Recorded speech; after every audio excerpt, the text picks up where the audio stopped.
Allez, Reftov, Teilim 100, Mizmor Letoda, Teilim tant attendu, le 11e Teilim de Moshe Rabbeinu qu'il a écrit.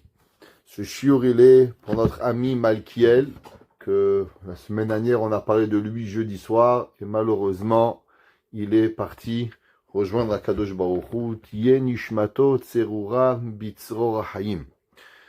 J'aimerais dédicacer ce shiur à le fils d'un ami, Matatiaou Ben Naftali, qui est mort aujourd'hui d'un accident de voiture en Eretz Israël, un jeune homme de 17 ans, que Tiye Nishmato Tserura Bitzro Rahayim, et qu'il soit, Be'ezrat Hashem, à côté de Akadosh Baruch Hu, qu'il soit une nechama à toute sa famille.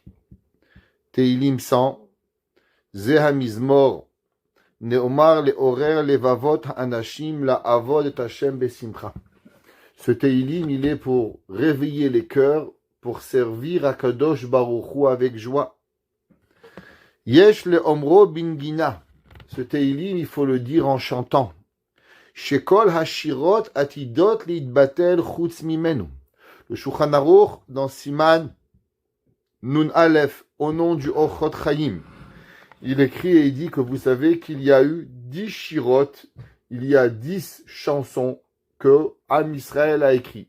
Ashira Hashem, Kigao Ga'ai, Az Yashir Moshe, Shir HaBe'er, 10 shirot. Quand Mashiach va venir, les 10 chants vont tous être annulés. Le seul et unique qu'il va rester à la fin des temps, Mizmor Letoda. Pourquoi? Khamim nous explique qu'aujourd'hui, on a la difficulté à voir le monde, parce que quelque part, on voit toujours le bien et le mal, on voit le cadeau de Dieu, et de l'autre côté, on voit la difficulté. Exemple, un homme, il voit, Baruch Hashem, il a de quoi manger, il sort, il voit un pauvre qui tend la main. Il a la difficulté à vraiment profiter de ce qu'il a, parce qu'il voit un pauvre. Il fait une simcha, il fait un mariage, Baruch Hashem. Après le lendemain ou la veille, il voit une pauvre qui ramasse l'argent, ça lui fait mal au cœur. Il comprend pas les cheshbonot d'Akadosh Baruch Hu. Les difficultés de Dieu, elles nous sont inconnues. Les chemins de Dieu sont difficiles à l'homme de comprendre. Seulement, quand Mashiach va venir, alors on connaît la Gemara, que Shem shemevarchim à la Torah, à la Tova, kach mevarchim à la Ra'a. De la même façon qu'on bénit le bien, on doit bénir le mal. Mais quand Hachem va amener Mashiach, il va nous expliquer chaque détail, qu'il n'y a pas de mal. Qu'en vérité, chaque chose qui nous arrive, il est que pour du bien. Alors nous aurons qu'une seule envie de dire Mizmor Letoda. Remercions Akadosh Baruch Hu. C'est pour ça que quand Mashiach va venir, la seule et unique chose que l'on va faire, ça va être de remercier Akadosh Baruch Hu.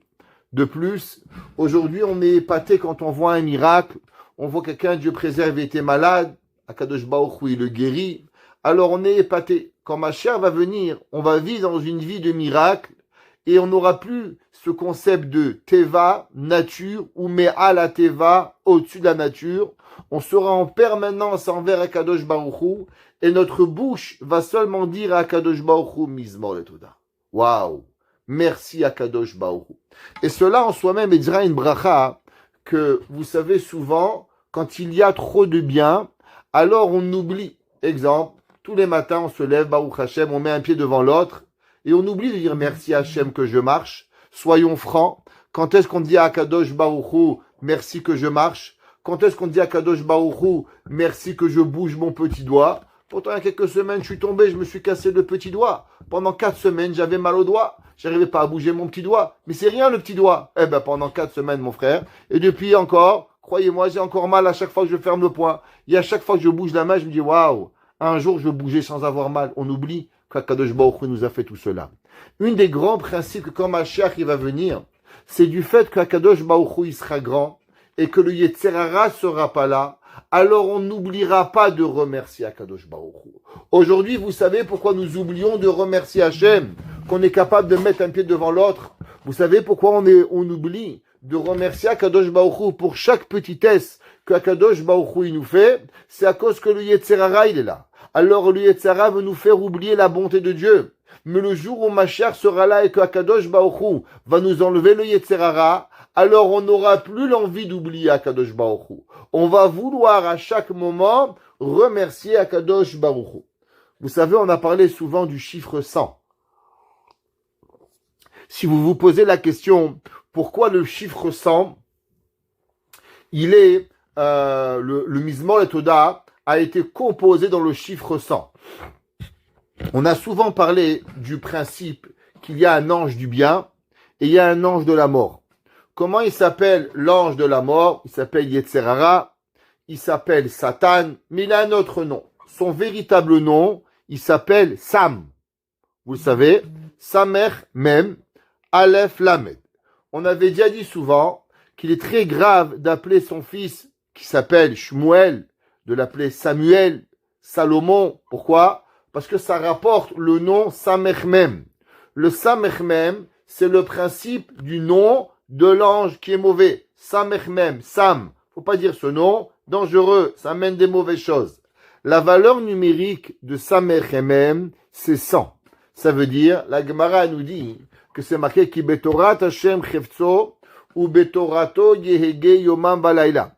Le pasuk dans Teilim, il écrit, il dit que l'homme betorat Hashem chefzo, à la Torah de Dieu, il va vouloir, ou betorato yehege yomam balayla, et que il va vouloir sa Torah. La Gemara demande, je comprends pas, c'est la Torah de Dieu ou la Torah de toi? Et Chachamim nous disent non, parce que l'homme quand il révise 100 fois, c'est la Torah de Dieu. Parce que l'ange, le Samer Mem, il peut nous faire oublier jusqu'à 100 fois.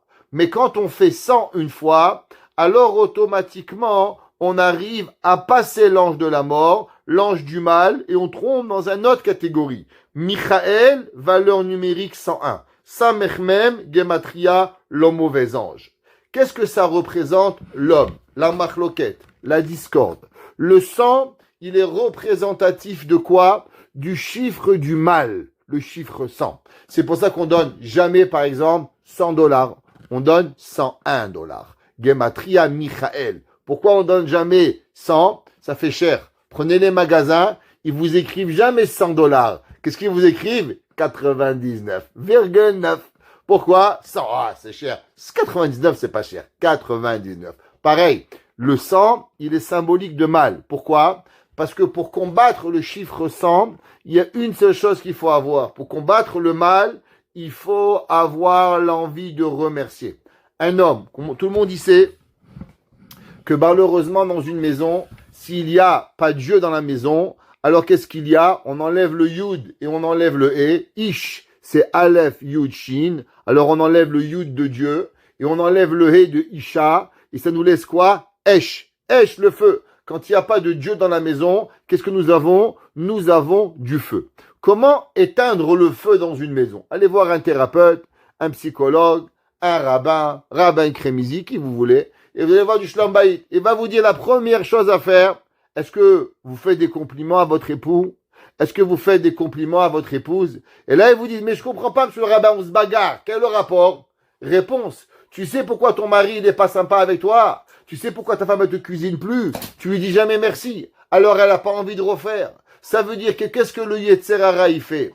Le Yetzer Hara, il nous fait oublier le principe de ce que l'on a. Quand l'homme, il a quelque chose, alors il le prend pour acquis. Et quand il oublie, il dit plus merci. Quand il dit plus merci, qu'est-ce qui rentre? Il rentre malheureusement le Yetzer Hara, il rentre le mal, il rentre le Samer Mem.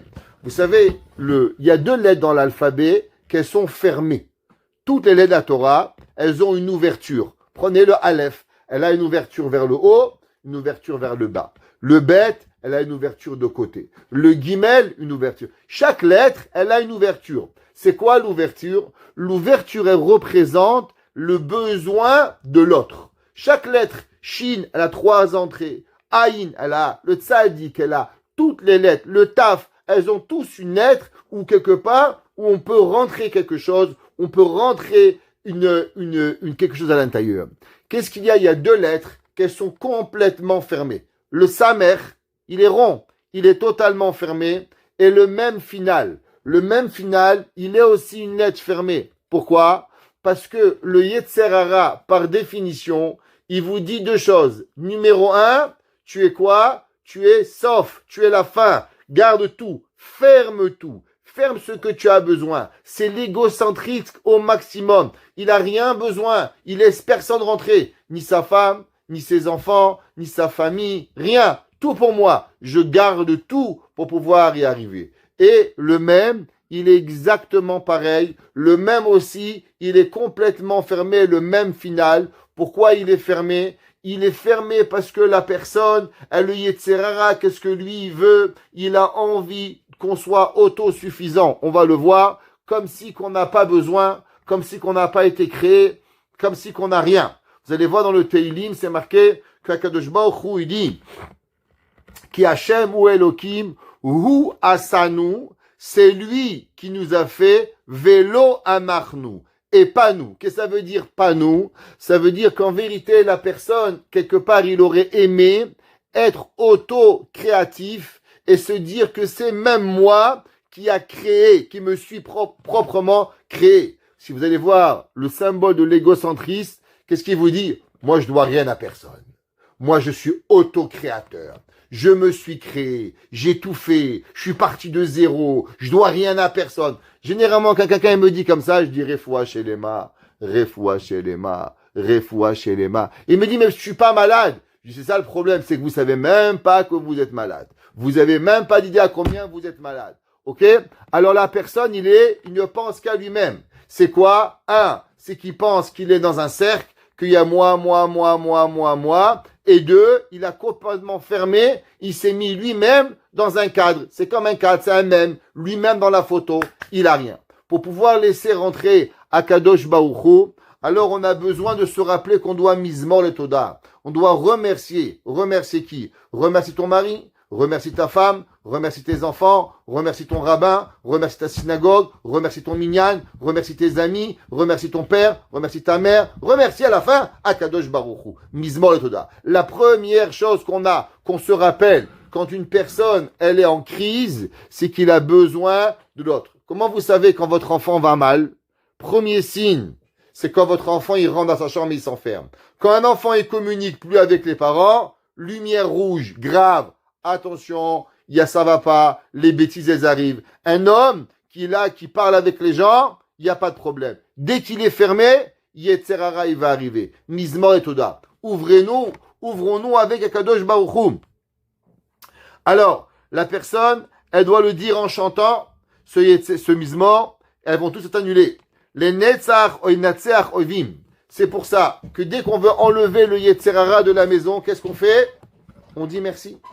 Un homme, il veut arriver, dire pardon, c'est difficile. Vous savez, un jour, un rav, il a dit, c'est quoi le mot le plus facile à dire? Je t'aime. C'est quoi le mot le plus difficile à dire? Pardon. Alors, comment on fait entre les deux? Si on n'arrive pas à dire pardon, dire je t'aime, ça veut rien dire. Alors, on dit merci. Merci, c'est entre les deux, c'est plus facile. Ok? Entre les deux, on dit Mizmor le Toda. Pardon, ça va. T'as pas la anava pour dire. Dire je t'aime, ta femme n'avait pas accès. Qu'est-ce que tu lui dis? Merci. Merci, ça passe. D'accord? Alors, celui qui veut arriver à cela, pour enlever ses ennemis, qui le disent 7 fois. 7 fois qui disent Mizmor le Toda. Une femme qui a une difficulté à accoucher, qu'elle dise Mizmor le Toda. Que son mari le dise pour elle, ou que quelqu'un le dise pour elle, dans tous les cas. O shetombrenu be'atzma. Ou bien qu'elle va le dire elle-même, et qu'elle le dise tous les jours, après la prière, qu'elle dise Mizmor le Toda. Alors, le Mizmor le Toda, pourquoi il a été créé, et qu'est-ce qu'il représente? Alors, on commence. Qu'est-ce que c'est le Korban Toda? Principalement, vous allez voir que ce Mizmor, il n'est pas lu à certains jours. Exemple, on ne le lit pas pendant Pessah. On ne le lit pas la veille de Pessah. On ne le dit pas Shabbat. À part quand on lit tout le Teilim. Mais dans la prière, vous allez voir qu'après Baruch She'amar, on a dû dire Mizmor et Toda. Pourtant, Shabbat, il n'y a pas. Erev Pessah, il n'y a pas. Le jour de Kippour, on ne dit pas Mizmor et Toda. Pourquoi?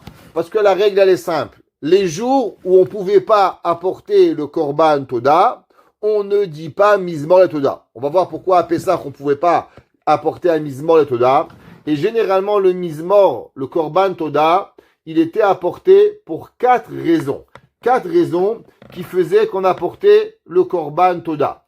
Alors le Korban Toda, il était apporté en premier point pour celui qui sortait de prison. Par exemple, imaginons que Mashiach il arrive, les personnes qui vont être libérées des mains des terroristes, qu'est-ce qu'ils vont dire? Mizmor le Toda, remercie HaKadosh Baruch Hu. Ils doivent apporter un Korban Toda.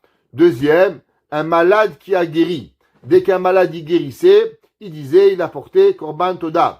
Une personne qui revenait de la mer. À l'époque, c'est pas comme maintenant on voyageait, mondialisation. Les gens, ils partaient, avant de partir en mer, ils disaient au revoir à leurs femmes, leurs enfants. Ils savaient pas s'ils allaient pas être kidnappés, tués, volés, noyés. C'est grave. Alors on amenait en retour un Korban Toda. Quatrième, dans les déserts. Ceux qui passaient les déserts, il y avait les gangsters, il y avait les pirates, il y avait les serpents. Alors, en revenant, on disait Mizmor et Toda. Et tout cela, il est rapporté dans Teilim Kuf Zayin 107. Et là-bas, on dit Yodou Lachem Chazdo Venifleotav Livne Adam. Et là-bas, on parle des 4 personnes qui amènent généralement un Korban Toda. Le siman, pour se rappeler des 4 personnes qui amènent un Korban, le mot c'est Chaim. Chet, Yud, Yud même. Pourquoi? Alors, le Chet, c'est pour Cholé. Yud, c'est pour Yam, quand on passe la mer. L'autre Yud, c'est Yisurim, celui qui a des souffrances ou des maladies. Et même Midbar, rappelez-vous, Chaim. Avec ça, on se rappelle, c'est quoi les 4 personnes qui disent le Korban, Mizmor et Toda, pour pouvoir y arriver. Pourquoi on le dit tous les jours à Tefila? Alors, pour se rappeler, parce que si vous avez oublié de remercier Dieu, alors, Chachamim, ils ont voulu s'assurer qu'on n'oublie pas. Alors, tous les jours, quand on dit Baruch She'amar Vehanya Haolam, Hachem, il a créé le monde, tout de suite on dit Mizmor et Toda, Ariana Kol Haaretz, Bebeshimcha, Olefana Birnana, on remercie Hachem. Tous les jours, on remercie Akadosh Baruch Hu. Alors, comme on a dit, il y a des jours où on ne le dit pas, parce que c'est les jours où on ne pouvait pas apporter un korban. Alors, juste que vous devez savoir, les corbanotes, ils ont des temps de consommation. Vous ne pouvez pas amener un korban et vous mangez quand vous voulez. Par exemple, le korban Pessah. Bientôt, vous vous préparez, mettez de l'argent de côté, Mashiach il va venir, vous allez en Eretz Israël, vous avez un korban Pessah. Combien de temps on a pour manger le korban Pessah? Jusqu'à Chatzot, jusqu'au milieu de la nuit, c'est tout. Après, on ne peut plus manger le korban Pessah. Korban Hacham, vous avez 2 jours et une nuit pour pouvoir manger le korban Pessah. Combien on a le korban Toda? Le korban Toda, on a 1 jour et une nuit. Alors, le korban Toda était apporté de quoi? Le korban Toda, il était apporté principalement de un korban, comme on a apporté, mais aussi il était apporté de 40 pains. Alors on a apporté un keves, un agneau, ou bien par, ou bien une vache, tout dépendait de l'argent qu'une personne elle avait, ouais. Mais au-dessus de ça, on devait apporter 40 gros pains. Chaque pain, il était de quoi manger 5 personnes. Beaucoup de pain qu'on devait apporter. Et Chachamim me demande pourquoi le korban Toda, on l'apportait pas Erev Pessah, du fait que la veille de Pessah, par exemple, on n'a pas le temps de manger autant de pain. On n'a pas le temps. Alors comme on ne peut pas apporter les 40 pains, parce que combien vous avez le matin de Pessah? Vous avez seulement 3 heures pour manger le pain. Après, il faut brûler. Donc on a peur que si tu vas amener le korban, et après tu vas devoir brûler le korban, parce que le temps de Pessah, il arrive, c'est pour ça qu'on n'apportait pas, le korban Toda et Pessah. Pareil, on n'apportait pas le korban Toda pendant Pessah. Pourquoi? À cause que pendant Pessah, on pouvait pas apporter le pain qui était Hametz. C'est pour ça qu'on ne lit pas aussi. Shabbat, pareil. Shabbat, on n'avait pas le droit d'apporter un korban Toda. Donc du fait qu'on ne pouvait pas apporter un korban Toda, c'est pour ça qu'on ne lit pas aussi le korban, le Mizmor et Toda. Il y a une grande question qui est rapportée. Pourquoi le korban Toda, il avait seulement 1 jour et une nuit? Alors, comme j'ai expliqué, d'habitude, les korban shlamim, ils ont 2 jours et une nuit. Maintenant, imaginez-vous une vache entière, vous avez apporté, plus 40 pains à apporter. Alors, quelle est la raison pourquoi on devait apporter, la Torah l'a demandé, de pouvoir apporter ce korban de cette façon? Les bas, les moussards, ils nous expliquent et ils nous disent. Imaginez-vous un gars, il devait amener 40 pains. Il avait une vache à manger. Comment il peut manger une vache? Allez, tu vas manger un tomahawk, un steak tomahawk. Allez, c'est fini, tu peux pas manger. Alors tu vas amener ton père, ta mère, ton frère. Mais une vache, 1000 kilos. Qui va manger une vache 1000 kilos? Et la maille, on devait louer une salle des fêtes. Et on amenait à manger. Et on devait amener nos amis. Et on devait manger à tout le monde. Et qu'est-ce qu'on voulait avec tout ça? Avec tout ça, on voulait que tu racontes le miracle qu'Akadosh Baruch Hu t'a fait. Quand l'homme il a porté, alors il devait amener un miracle. Il devait parler de ce miracle. Et en parlant du miracle, alors automatiquement, on devait parler du bien d'Hachem. C'est ça que le pasuk qui dit qui tov Hachem, car Akadosh Baruch Hu il est bon. Comment Hachem il est bon? À cause que du fait que tu dois partager ton manger avec tous tes amis et les gens. Tu demandes aux gens, venez manger avec moi. Pourquoi? Korban Toda, ma femme elle a accouché. Baruch Hachem, on a un enfant. Baruch Hachem, je suis sorti de prison. Alors les gens, ils venaient et automatiquement, tu apportais le Korban Toda qui arrivait avec toi. Le pasuk, il dit, Ivdu et Hachem besimcha. Servez Akadosh Baruch Hu avec joie. Mais Farshim, ils disent, qu'est-ce que ça veut dire? Ivdu et Hachem besimcha. Normalement, un homme, quand il va au travail le matin, il n'est pas heureux. Qui c'est qui est heureux? Un homme, il aime être en pyjama, babouchard, tu mets les babouches, tu vas tout droit, jamais en arrière. Ok? Tu restes à la maison, tu profites, tu bois un café, tu es bien. C'est tout ce que tu aimes faire.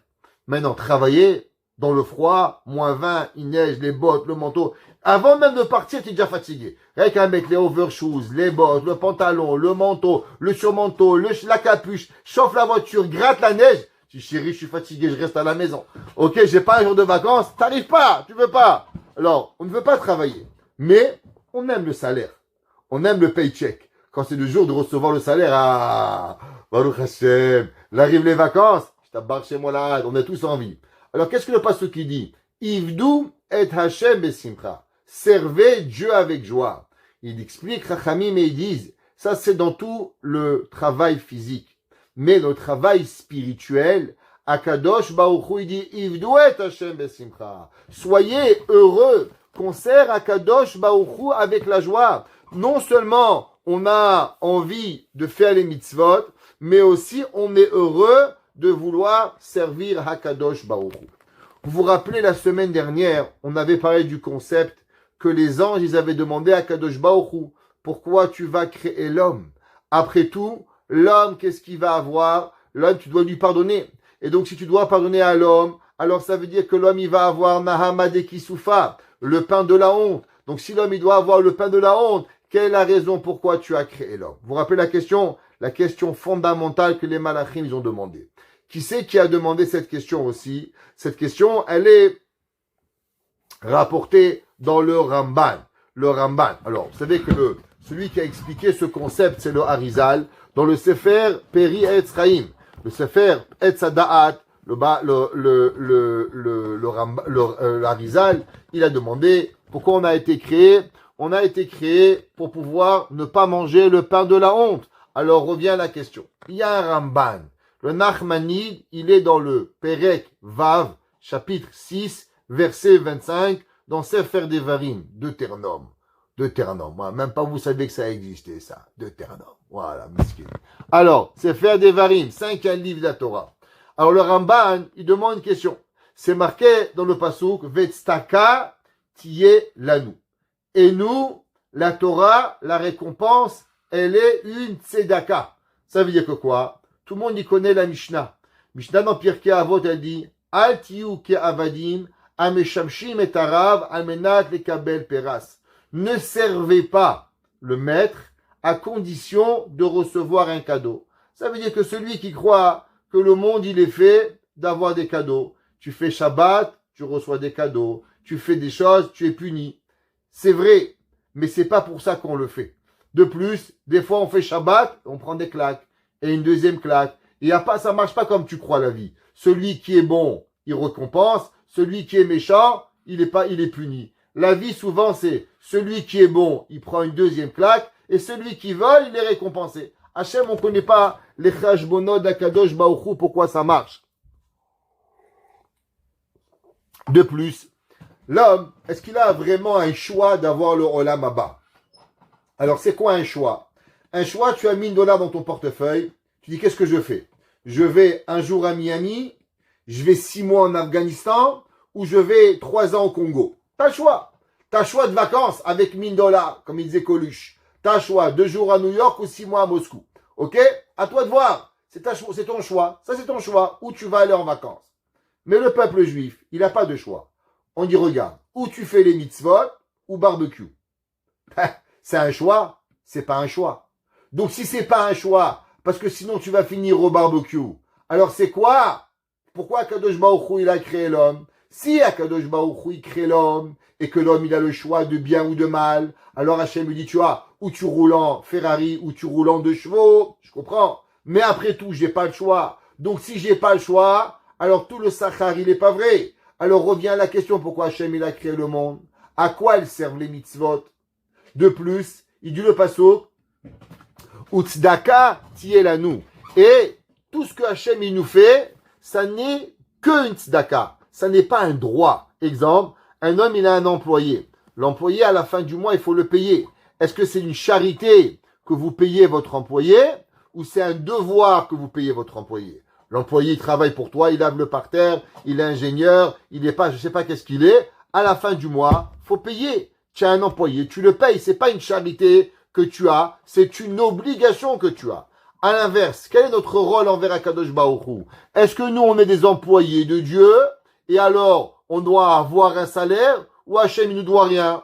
Le pasuk qui dit Vetzdaka tielanu.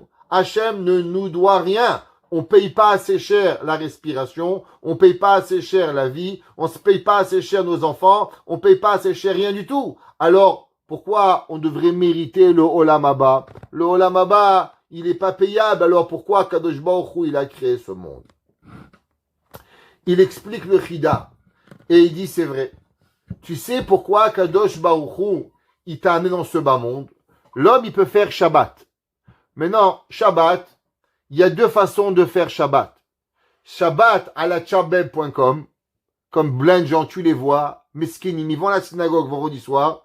Tu lui dis, monsieur, vous voulez pas un peu de Prozac? Ça va vous faire du bien, je vous promets. Ça va vous donner un petit peu de sourire, quelque chose comme ça. Ouais, peut-être, je sais pas, fume un peu de moquette. Quelque chose, donne-leur de la joie. Le gars, je sais pas, on dirait qu'il a le monde sur sa tête. Qu'est-ce qui arrive? Et il y en a un autre, il est Bessimcha, il est joyeux. Baruch Hashem, Ishtabar Shemo, merci à Kadosh Baruch Hu d'être joyeux.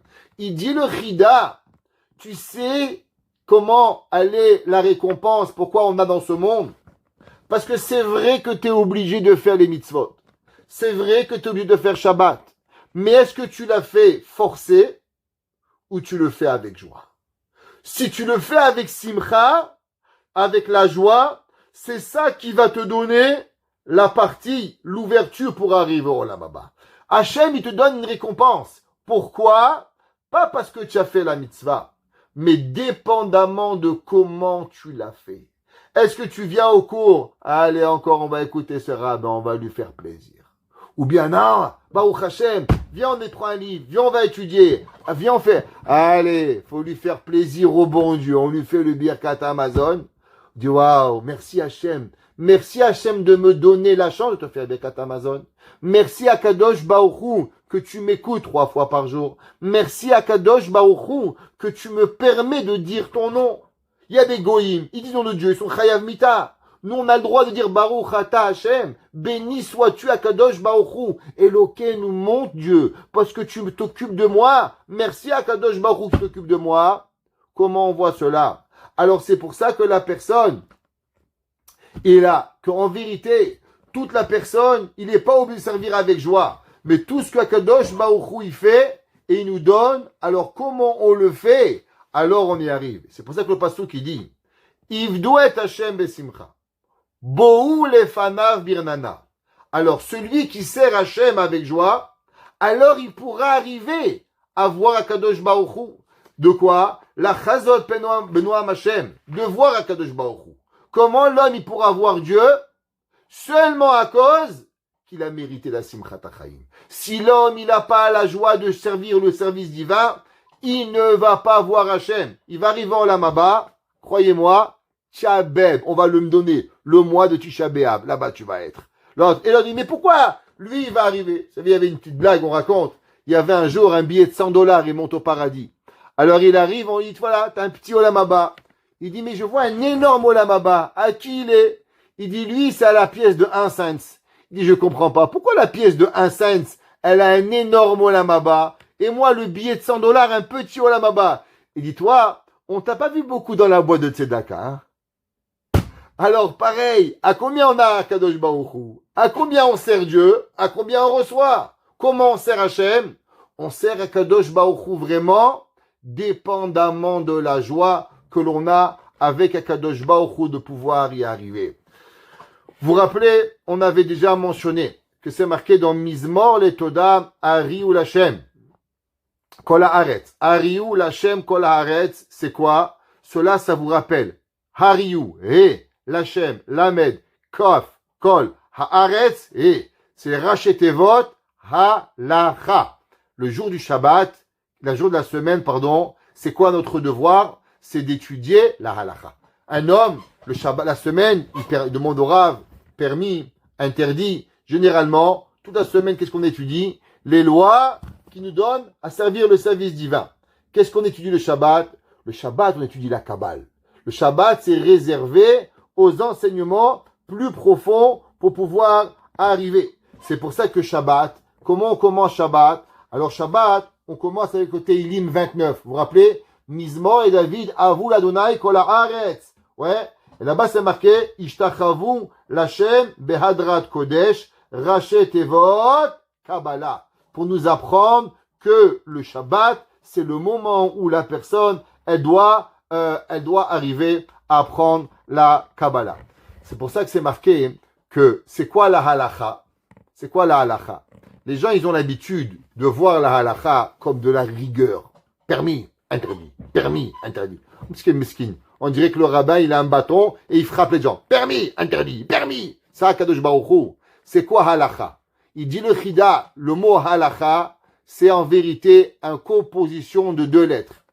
Ha-kala. C'est quoi ha-kala? Alors, un mariage. Comment vous préparez un mariage? Vous voulez un bon mariage? Je souhaite à toutes les calottes qui sont ce soir, j'en vois quelques-unes qui nous écoutent, d'avoir, Beth Hashem, un bon mariage arrivé. Secret du bon mariage, organisation. Donc, si vous arrivez au mariage, c'est qui le rabbin qui te marie? Je sais pas. C'est qui l'orchestre? Je sais pas. À quelle heure ça commence? Je sais pas. Quand tu fais? Je sais pas. À la fin, qu'est-ce que vous allez avoir? Réponse, carnage. Qu'est-ce que ça veut dire? Tu vas te retrouver, toi tout seul, peut-être avec ton mari, si c'est pas trompé de salle. Peut-être, si tu as préparé un. Comment on prépare un mariage? La rigueur. Savoir à quelle heure qui vient, qui te marie, qui sont les invités qui viennent, mais pas les 2 belles-mères sur la même table. Là, tu vas avoir le feu. Là. Fais attention qui tu mets. Attention, Marocain, Tunisien, Algérien. Faut faire attention, vous savez, hein. Inviter les gens chez les séfarades, c'est une guerre atomique, hein. Faut faire attention qui on met avec qui, attention de ne pas vexer personne. Alors, un mariage. Mais un mariage, ça demande des règles. C'est pour ça que Hachem, il dit, c'est quoi la Torah? La Torah, c'est comme une kala. C'est comme une reine, une mariée. Une mariée, elle se dicte et elle se prépare avec des règles. C'est quoi halacha? C'est Hachem kala. C'est la mariée de Dieu. L'organisation. Il dit le chida. L'homme, il doit se préparer au mariage comme il se prépare vraiment à Kadosh Baruch Hu pour pouvoir arriver et pour pouvoir préparer son mariage qui puisse arriver. Et ça, c'est Béhémet le principe de pouvoir y arriver. Continuons dans les psukim. Pasuk Gimel. Dehu ki Hashem ou Elohim. Qu'est-ce que ça veut dire Hashem ou Elohim? Sachez que Hashem, il est Dieu. C'est pas répétitif. Qu'est-ce que ça veut dire qui Hashem ou Elohim? Alors, principalement, c'est que Hashem, c'est la Rahamim. Elohim, c'est la rigueur. Mais en vérité, l'homme, il pourrait penser comme si que Chas Veshalom, il y a 2 divinités, la bonté et la rigueur. Le principe, il est que l'homme, il doit savoir que Akadosh Baruch Hu, il n'existe pas de rigueur et de din. Qui Hachem ou Elohim. Le même Hachem qui donne la rachamim, qui donne la miséricorde, ouais, il est aussi Behemet le din. Pourquoi? Parce que les goyim, ils n'arrivent pas à recevoir une chose. Vous savez, la Gemara a dit que le peuple juif, il peut apporter plusieurs korbanot. Quoi comme korban? Korban shlamim, korban toda, korban khatat, korban hacham, plusieurs korbanot. Les nations du monde, elles peuvent apporter que un korban. Quel est le korban qu'elles peuvent apporter? Seulement un hola, un holocauste. Quelle différence il y a entre un hola et un khatat ou un hacham ou un shlamim? Le hola, il est brûlé entièrement à Dieu. Les autres korbanot, certaines parties le Israël y mange, certaines parties le Kohen y mange, certaines parties on brûle sur le misbéach. Pourquoi les nations du monde, elles ne peuvent pas apporter un shlamim ou un khatat ou un korban toda? Parce qu'elles ont la difficulté à comprendre comment Dieu il peut avoir la rachamim. Eux, Dieu il le voit comme une rigueur. On brûle tout, trac, tout à Dieu. La mixitude et la mixité de Dieu, de rachamim, ils n'arrivent pas. Parce que eux, dès qu'il y a de la rachamim, qu'est-ce qu'ils pensent? Que Dieu il n'existe plus. Et tu vois, Dieu il n'existe pas. J'ai tué, je suis pas mort. Ça veut dire, du fait qu'Hachem il est rachamim, alors ça leur donne quoi? À penser qu'Hachem il n'est pas là. Dit, tu vois, j'ai volé, je me suis pas fait arrêter. Ça veut dire que Dieu il n'est pas là. À la place de voir que Akadosh Baruch Hu, il a la miséricorde et qu'il te donne la chance de te repentir, alors eux, ils voient la miséricorde de Dieu comme un concept que Dieu n'existe pas. Alors eux, ils voient seulement Hachem Bedin. Il dit le passouk qui Hachem ou Elohim. Erreur. L'homme, il doit savoir que Akadosh Baruch Hu, malgré qu'il est Rahamim, mais en vérité, l'Hachem. Malgré que l'homme, il voit la midatadin, la rigueur, mais aussi, Behemet, il est Akadosh Baruch Hu, il est Rahamim. Hu Asanu. Nous, on doit savoir qu'Akadosh Baruch Hu, il a tout créé. Velo Anachnu. Alors, vous savez qu'on avait déjà vu que le Velo Anachnu, il a deux façons. Ou bien Lamed Vav, qui veut dire lui, ou bien Velo, qui veut dire non. On avait dit que c'était les rachetevot de Elul, que l'homme, généralement, il veut dire Lo Anachnu, je suis pas à Dieu, mais en vérité, qu'il doit dire Lo Anachnu, j'appartiens à Dieu. Mais il y a une raison plus profonde ici qui veut dire. C'est quoi Lo Anachnu, Velo Anachnu? Ça veut dire que la soumission à Dieu, elle nous est tellement bonne, c'est qu'on dit à Dieu Velo Anachnu. Tu sais quoi, Kadosh Baruch Hu? Je suis fier de ne pas avoir été mon propre patron. Je suis fier que tu as créé Akadosh Baruch Hu. Il y a un grand Mahamar Chazal qui écrit la chose suivante. C'est quoi une divinité? Généralement, à travers toutes les cultures, une divinité, c'est quelque chose qui est plus grand que toi. C'est divin. Et toi, tu es humain. Prenons le terme, comme on a dit, si on exprime des gdarim, des agdarot, des définitions. Alors, généralement, un divin, c'est quelque chose qui est plus grand que toi. Si c'est comme ça, pourquoi le peuple juif, c'était pas des gens bêtes, des gens excessivement intelligents. Prenez juste les pyramides qu'ils ont construites. Jusqu'à aujourd'hui, on n'arrive pas à comprendre comment ils ont fait les pyramides. Hein? Ils n'avaient pas de voiture, à moins qu'ils avaient Obélix avec la potion magique. Ouais, dans Obélix et Cléopâtre, mais on n'a pas trouvé d'autre solution pour pouvoir arriver à comprendre. Ouais, grande culture ce soir. Alors, comment le peuple juif, il a pu créer un veau d'or de ses propres mains, et ils ont dit, Ele Elohecha Israël, voici ton Dieu Israël. C'est possible ça. Tu crées quelque chose, et après tu dis, Ele Elohecha Israël. Ça prend pas la tête à Papineau pour comprendre qu'il n'y a aucun sens. C'était la question que Avram Avinu. Avram Avinu, il a appris un jour, il est arrivé dans le magasin de son père, il a pris un marteau, il a cassé toutes les idoles. Son père, il lui a dit, qui c'est qui a cassé? Il dit, c'est la grande. Il dit, je comprends pas, mais elle bouge pas. Il dit, si la grande idole, elle n'est pas capable de casser les petites, alors comment tu veux qu'elle me protège? Si eux ne peuvent pas se protéger eux-mêmes, elle ne peut pas me protéger. Ça prend pas la tête à Papineau pour comprendre ça. Alors qu'est-ce que le peuple juif, il a dit? Il a construit un veau d'or, et il dit, Ele Elohecha Israël. En vérité, il faut comprendre que ce principe, c'est ça tout le principe de la Emouna. Qu'est-ce que ça veut dire la Emouna? La émouna, c'est que l'homme, il comprend qu'il n'est pas en contrôle de rien. C'est quoi la émouna? La émouna, c'est que tu marches, la volonté de Dieu. Tu as un PV, la volonté de Dieu. Tu prends une claque, la volonté de Dieu. Tu gagnes l'auto, la volonté de Dieu. Tu deviens riche, la volonté de Dieu. Tu as des enfants, la volonté de Dieu. Chaque chose que tu as, c'est Ratzon Hashem. En un mot, tu es en dehors du contrôle. Lâcher prise. Si tu veux attraper, t'arrives pas. Quand tu lâches prise, c'est la émouna. Maintenant, pour ça, il faut que tu comprends qu'il y a un être suprême, un être, quelque chose, on n'appelle pas un être, j'ai pas de mots pour dire autre chose. Il y a un Kadosh Baruch Hu, que lui, tu ne définis pas, tu ne comprends pas. Tu n'arrives pas, c'est lui qui te crée, pas toi qui le crée. Ce que le Erev Rav, il a voulu faire, c'est qu'ils ont voulu contrôler le Dieu. En créant le Chata Egel, et en disant, voilà, Ele Elohecha Israël, c'est qu'ils ont voulu donner au Dieu une certaine fonction. Ça veut dire, Dieu, on t'accepte, mais attends, je vais t'expliquer qu'est-ce que tu vas me demander, Dieu.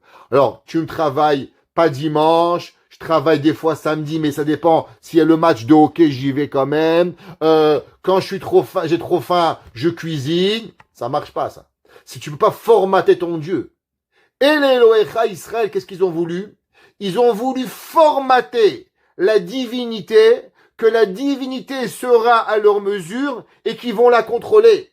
Ça veut dire que on n'est pas dans le lâcher prise. On reste dans le summum du contrôle, que même le Dieu, alors on le contrôle. Ma mère, elle m'a dit qu'elle était à une shiva.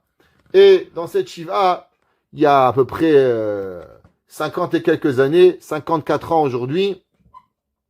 Et le jour de Kippour, il est tombé Shabbat. C'était à la ville du Mans. Et à l'époque, la ville du Mans, elle avait un très gros marché qui venait comme un grand show, qui était une fois par année qui arrivait.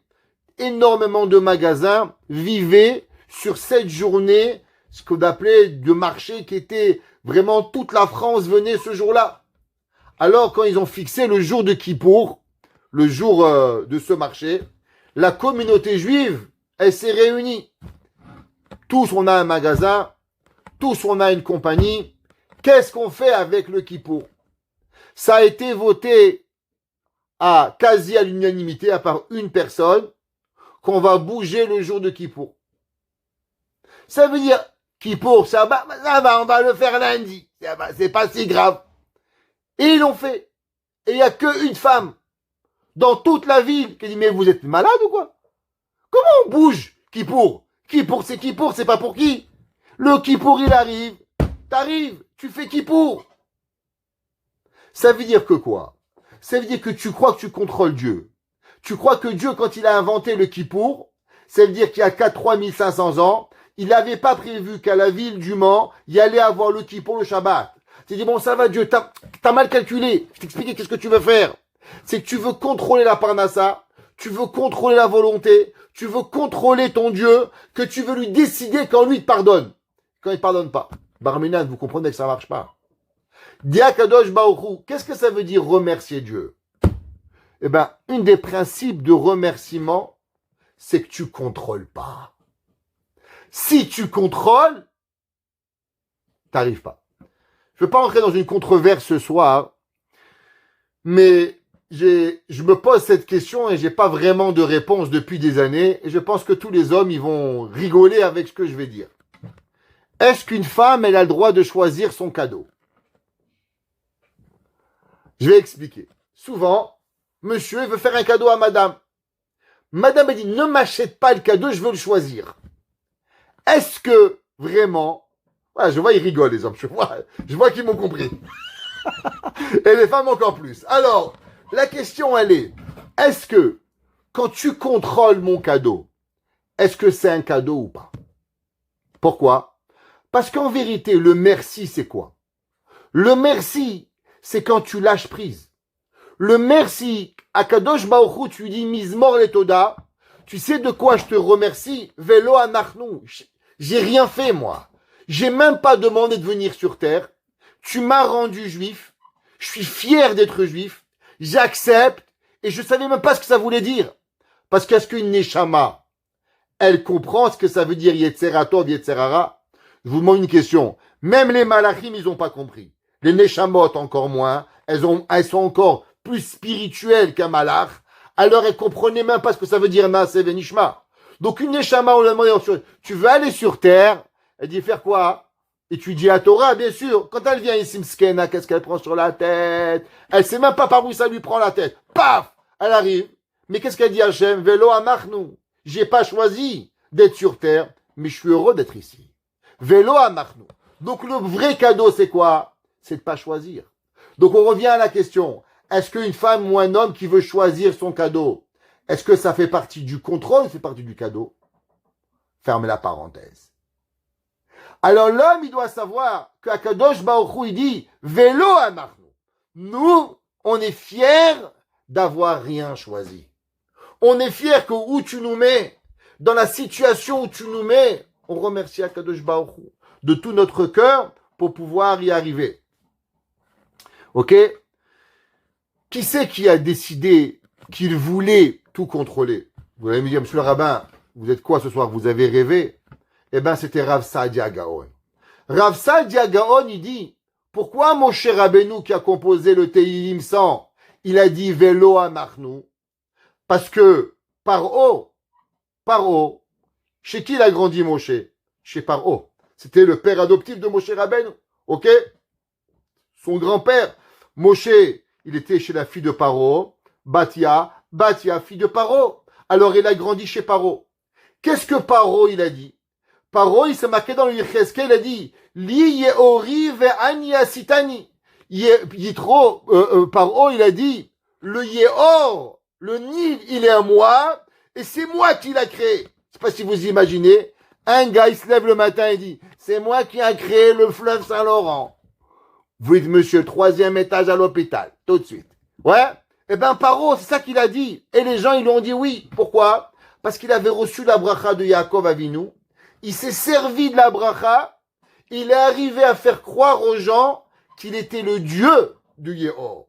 Ça veut dire que moi, je l'ai fait moi-même et dire Rav Saadia Gaon que l'homme, il peut arriver à un niveau de cupidité, de Yetzerara, et de faire croire à l'humanité le mensonge le plus grand.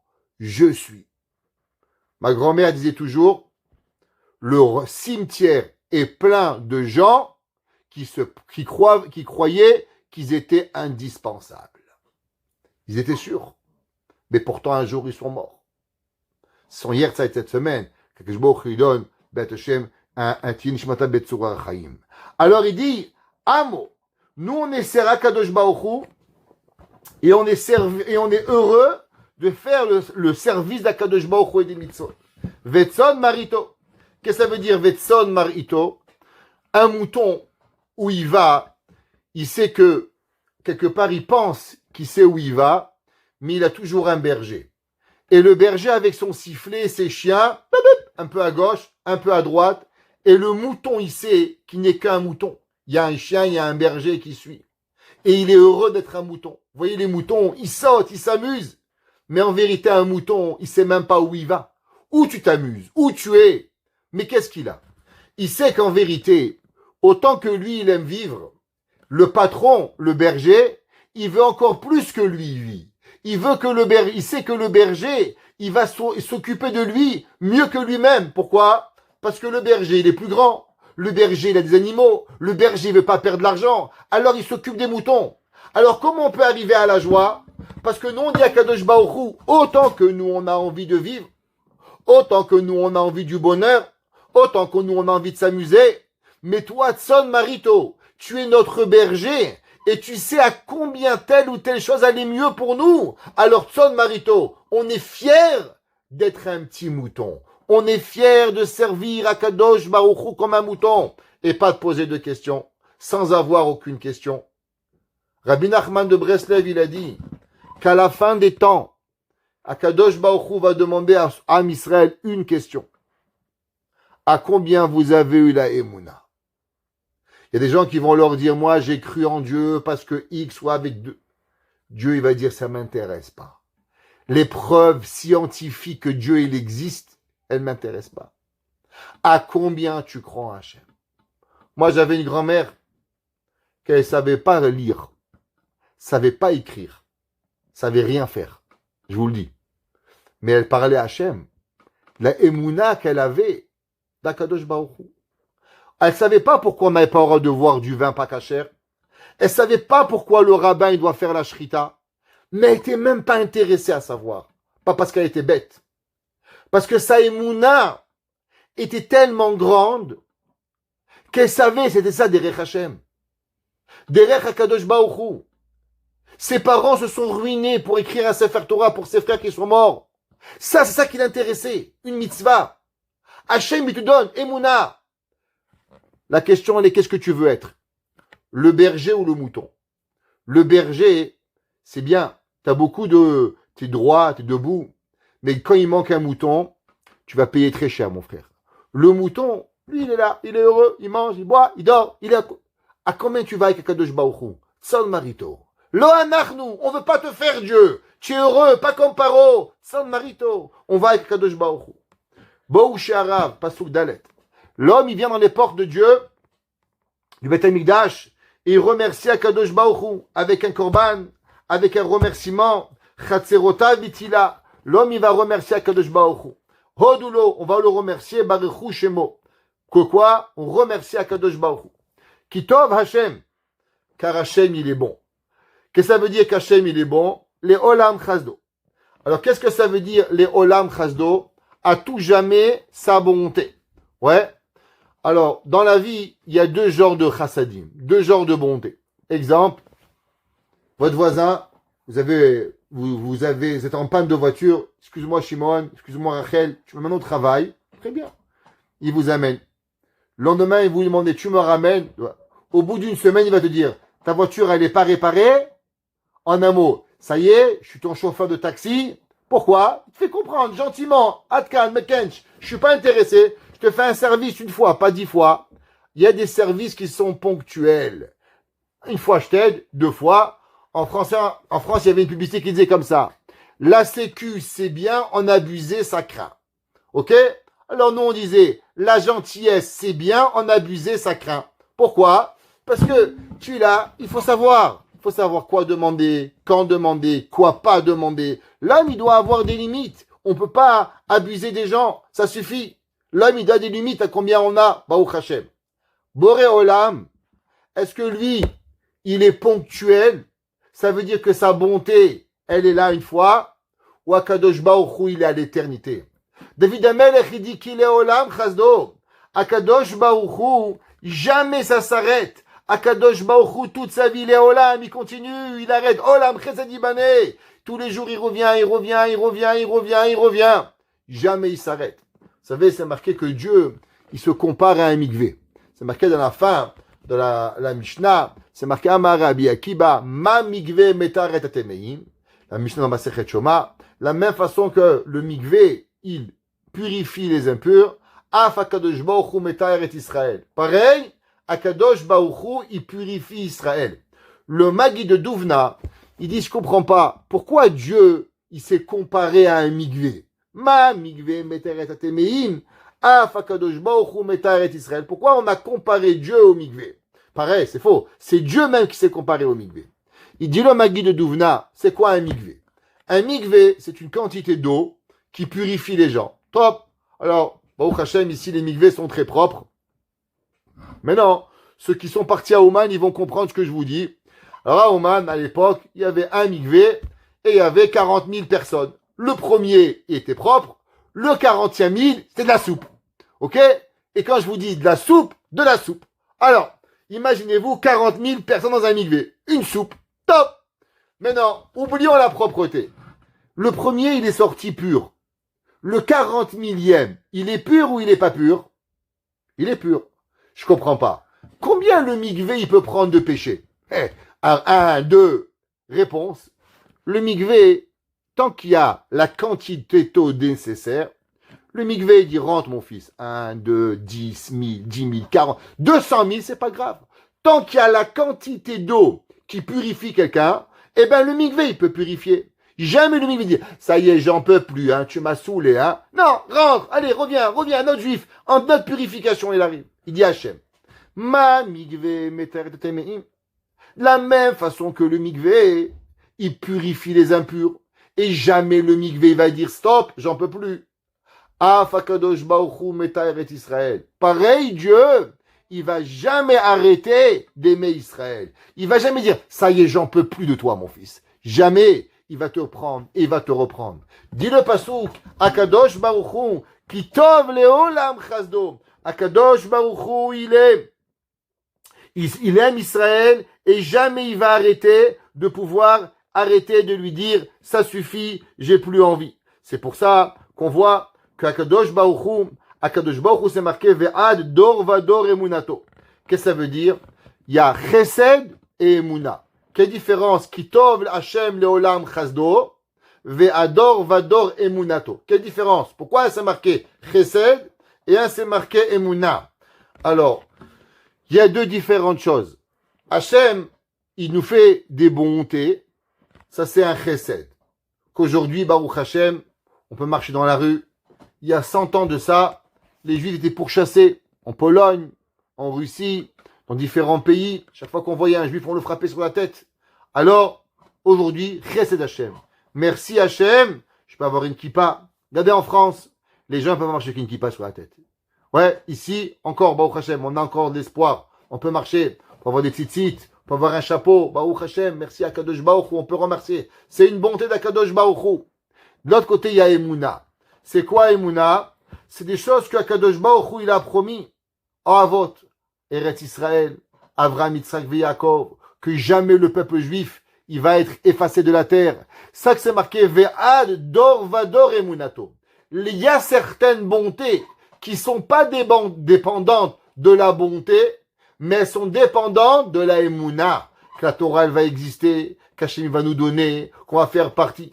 Il y avait un jour un juif qui était à Auschwitz. Et il a dit, comment vous avez trouvé le courage de survivre à Auschwitz? Il a dit, vous savez, Hitler, il avait dit qu'il allait garder 2 juifs vivants dans un zoo. Et les faire montrer, c'était quoi les juifs, comme un musée. Il a dit, cette phrase, elle a donné l'espoir à tous les juifs. Chaque juif, il a dit, c'est moi ce juif. C'est ça qui a donné l'espoir. Chacun a dit, pourquoi ce serait pas moi? Alors on est resté vivant. Et on s'est battu pour rester en vie. Et on a dit, moi je vais être ce juif-là qui va rester en vie, qui va donner l'espoir aux autres. Et chacun, il est resté en vie à cause de ça. Ve'ador vador emunato. Akadosh Baruch Hu, il nous a donné pour pouvoir arriver à Akadosh Baruch Hu. C'est marqué dans les Mefarshim, ils expliquaient leur idée. Ok, il reste encore 1 minute. Ouais. Il dit, De'u ki Hashem wa Elokim. Qu'est-ce que ça veut dire? Savoir que Akadosh Baruch Hu, il est Akadosh Baruch Hu. Ouais. Alors, en vérité, l'homme, il doit savoir qu'Akadosh Baruch Hu, ouais, où on est, ce qu'on fait dans la vie. De'u ki Hashem wa Elokim. L'homme, il est dans l'obligation, à chaque moment dans sa vie, de se rappeler à combien Akadosh Baruch Hu il est là. Le Yetzer Hara, il va tout faire, nous dit Rabbi Nathan de Breslev, dans Rabbi Nachman par exemple, dans Sichot Haran, il dit que l'homme, toute sa vie, il doit savoir ça. Da'et Hashem Elokei Avicha. On doit vivre avec ce principe que l'homme, à chaque moment dans sa vie, chaque chose qui arrive, qui Hashem wa Elokim. Becholet, à chaque moment, et levavo, qui Hashem wa Elokim. Ça veut dire que l'homme, souvent, malheureusement, on oublie qu'Hachem, il est là. Alors on se demande pourquoi, qu'est-ce qui arrive, comment. Alors on tombe dans la dépression, on tombe dans la tristesse, on tombe on dit Hachem m'a abandonné. Mais si tu te rappelles qui Hachem ou Elohim, qu'Hachem il est avec toi, alors automatiquement l'homme il va pas arriver. Vous savez, c'est marqué dans le Zohar que en vérité chaque lettre de l'alphabet, comme on avait expliqué, elle a une signification. Vous vous rappelez, on avait dit que la lettre la plus importante c'est quoi? Aleph. Pourquoi? Le Aleph, c'est Yud Vav Yud, c'est la lettre, c'est le numérique 26. Ça représente aussi la Hatzilut, ça représente Akadosh Baruch Hu. Et tout le travail dans notre vie, c'est quoi? De se rapprocher vers la lettre ultime qui est Hachem, qui est Anochi Hachem Elokecha, de pouvoir vivre avec Akadosh Baruch Hu. Tout ce que l'on fait, c'est pour cela. Mais en vérité, la seule chose qu'on ne sait pas, c'est le résultat de nos efforts. Et c'est marqué dans le Zohar la chose suivante. Vous savez, on vit dans un monde où aujourd'hui, tout le monde, il est dans un monde où on ne se rend pas compte de perversion. Comme il disait un jour le Rav Sitruk, on veut vous vendre un café, on vous vend une femme. Mechila. Rien à voir. Quel rapport entre le café et une femme? Rien à voir. C'est comme ça. Il disait, Rabbi Sitruk, il y a deux choses qui se vendent. Le juif et les femmes. C'est ça qui fait vendre. C'est ce qu'il disait Rabbi Sitruk. Ok? Alors, l'homme, il se rend pas compte de l'impact des yeux. À combien les yeux, ils sont vulnérables. Il y avait un jour, on avait attention à nos yeux. Des tzadikim, des tzadékot, on faisait attention, ce qu'ils voient et ce qu'ils ne voyaient pas. On n'a pas. On fait pas aujourd'hui. Baruch Hashem, à Montréal, on peut être gâté. Parce que les pancartes publicitaires, elles sont pas. Mais, Baruch Hashem, à Paris, c'est terrible. Dans notre endroit du monde, c'est même pas pensable. Mais, malheureusement, on est quand même bombardé avec ce Yetzer Hara. Et souvent, on se pose une question. Ah là, ça va, un petit clin d'œil à gauche, un petit clin d'œil à droite. Les gens, ils ne savent pas. Ils pensent que les femmes, elles ont droit. Mais même les femmes, elles n'ont pas le droit. Parce que ça impurifie la neshama. Elles ne savent pas à combien la vision de quelque chose, le visuel, il impurifie les gens. Mais le Zohar, il dit quelque chose comme ça. Il avait juste su. Ouais.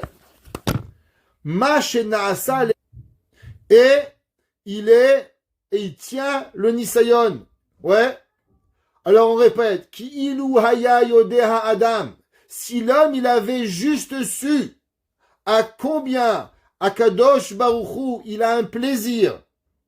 Shiesh Aïdé Shetofes Ve'otzem Enav, qui ferme ses yeux, les rega une seconde, Bemakom Hatzarich, à l'endroit qu'il a besoin, Ve'omed Benisayon, et qui tient à l'épreuve chez le Re'iya Asura, d'une vision interdite, Aya Kofetz Ve'rokez Ba'avir Merov Simcha.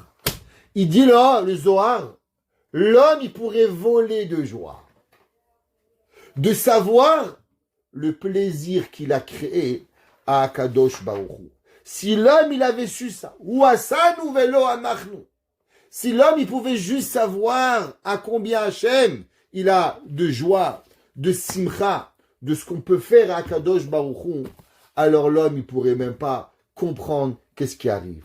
Et c'est ça qu'on demande, Kitov Hachem, Leolam Chazdo. Hachem, il est bon avec nous. Ve'ador vador emunato. Alors on espère que ma chère vienne vite, qu'on puisse remercier Akadosh Baruch Hu. Mais en attendant, combattons le Yetzer Hara par deux choses. La première, arrêtez de regarder ce qui va pas. Regardez ce qui va, oui, bien. Dites merci à tout le monde. Dites merci à votre mari, à vos enfants, aux gens qui sont autour de vous pour pouvoir y arriver. Rappelez-vous que le contrôle vous amène au Yetzer Hara. Le lâcher prise, vélo anachnu. Quand vous lâchez Akadosh Baruch Hu, c'est pas moi. Akadosh Baruch Hu, je suis seulement un mouton. Mouton de panure, si tu veux. Mais je suis un mouton. Parce que je veux être un mouton Akadosh Baruch Hu. Alors je peux arriver au Beth Amikdash. Je peux remercier Akadosh Baruch Hu. Et si tu as peur que Dieu en a marre de toi, alors rappelle-toi que Dieu, ça fait des millénaires qui continuent. Qui tov leolam chasdo. Parce que Hachem, il fait des bontés peut-être momentanées. Mais en vérité, on a aussi la Emouna, que la Emouna, elle est à permanence, et qu'Akadosh Baruch Hu, il n'arrêtera jamais de t'aimer. Akadosh Baruch Hu, il n'arrêtera jamais de te donner. Akadosh Baruch Hu va continuer à nous donner, et avec cela, on sera ensemble. À Mashiach, Tzidkenu Bimera B'Yameinu. Amen.